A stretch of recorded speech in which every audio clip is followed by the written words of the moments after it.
That was a clip from The Social Network, a movie that chronicled Facebook's rise to what it is today. It also highlighted this internal drama between its co-founders, Mark Zuckerberg and Eduardo Severin.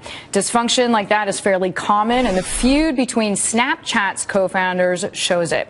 Luke Williams, professor at NYU's Stern School, back with me now. So, Luke, I know we both saw that movie, and you felt for him, whether or not it was like right by the letter of the law. You're still like, okay, he built this company, and it made Mark Zuckerberg look like kind of a jerk at that moment. Yeah, well, a lot of people think ideas and starting businesses about, let's go out, have a couple of beers and throw some ideas around. But, I know from running the Entrepreneurship Center at NYU, and we have 600 students through every year, getting clarification on who's doing what in a team and getting it in writing is critical right from the starting point. Because as in The Social Network, and we've seen with other companies, now Snapchat, and there was an outstanding lawsuit between the co-founders there. I mean, co-founders are often very close college buddies or even family members, and they expect this kind of close emotional relationship to be a substitute for an actual business contract. In other words, I trust this person, that's enough. Yeah, absolutely. You've got to get it in writing. I mean, turn it into part of the creative process. I mean, they love getting together in front of a whiteboard. Do the same thing on the whiteboard. Clarify who's doing what,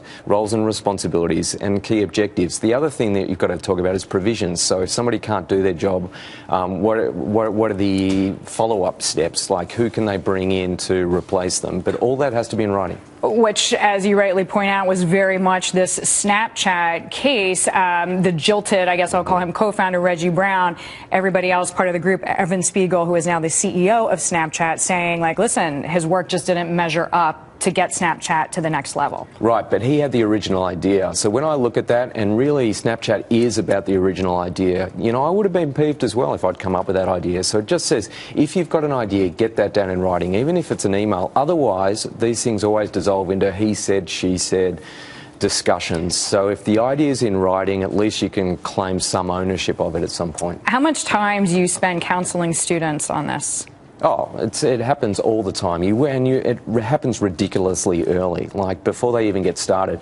Because the reason most people don't think about it, in fact, unless they're forced to, is that most new ventures are going to fail. They actually don't think they're going to get anywhere, and most of them don't. So it's only we see it in the media when there's massive amounts of money involved, and that's when people really start to care. The optimism of pessimism, or the pessimism of optimism. Exactly. Thank you very much for Thanks, joining us there, professor at NYU's Stern School. We are back. More